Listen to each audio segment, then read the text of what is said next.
Hello साथीहरु नमस्ते सबैजनालाई आरामै हुनुहुन्छ होला। ल हेर्नुस् है आज यस्तो खालको डिजाइन लेजर हेर्नुस् यो पाँच लाइनको साज बवाल छ नि। अब हाम्रो तिर नि यस्तै सुरु गर्नुपर्छ।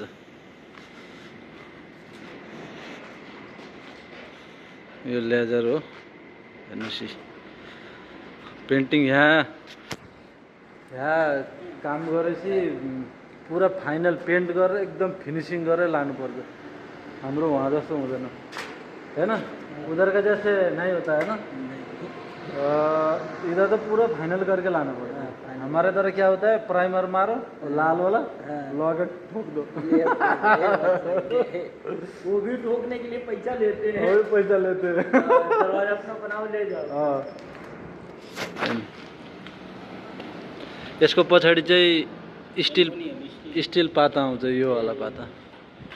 यसको पछाडि आउने पाता स्टिलको पाता, यसलाई किलिङ गरेर लगाउँछ। यो चाहिँ मिटरको हिसाबले हुन्छ। 1 मिटरको 400 रियाल 450 रियाल त्यस्तै पर्छ।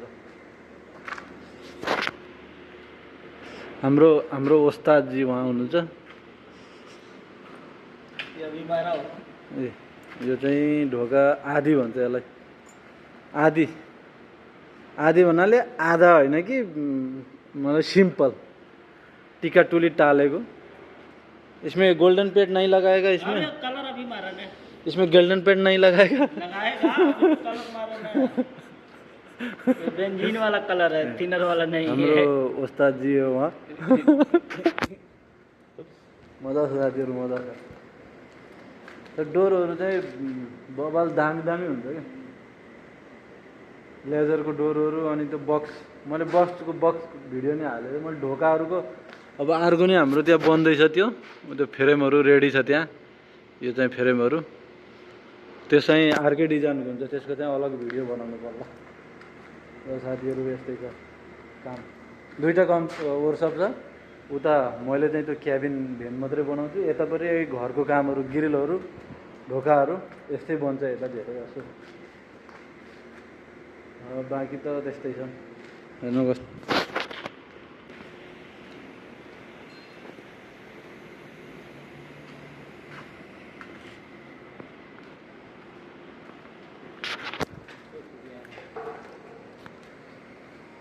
र साथीहरु हाम्रो काम यही हो। त्यस्तो डोरहरु हाम्रो दुईटा वर्कसप छ। एउटा उता गुर्फा हो, यहाँ क्याबिन भ्यान भन्छ, एउटा क्याबिन भ्यान बन्छ। अनि यो वर्कसपमा चाहिँ यस्तो ढोकाहरु बन्छ। यहाँ चाहिँ हाम्रो जनकपुरको बाह्र कि जनकपुरको दाइले चलाउनुहुन्छ। यता यस्तै डिजाइनहरु बन्छ साथीहरु। यस्तै छ हाम्रो साउदीमा। 10 वर्ष भयो। एकदम आफ्नै मनमर्जी काम भन्नु पर्यो। यस्तै छ साथीहरु हैन। ओस्ताद जी अब कितना साल हो गया? 11 साल। अब तो घर जा रहे हो ना? नहीं, घर से आया 6 महीना हुआ।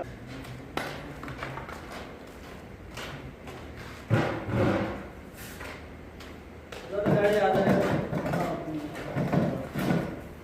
मैं सोच रहा हूँ कि प्लाट सूख जाएगा ना रात भर में। अभी ना होगा